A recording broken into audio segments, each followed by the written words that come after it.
Welcome to your accent chair assembly video. Let's get to it. First, get a utility blade to open the box. Only expose a small portion of the blade to ensure you do not damage the chair while opening the box. Now, pull the chair out and you'll find the hardware and the legs under the cushion. There will be 2 front legs with plastic washers on them, 2 back legs, 6 bolts, spring washers, and flat washers, and an Allen wrench. Lay the chair down and grab the front leg. They're flat. Remove the wax and screw them in.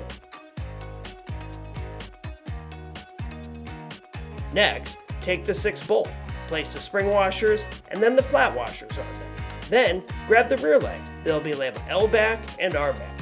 There are 3 bolts for each leg. Screw the bolts 3/4 of the way in. Once all 3 bolts are in, tighten all the way.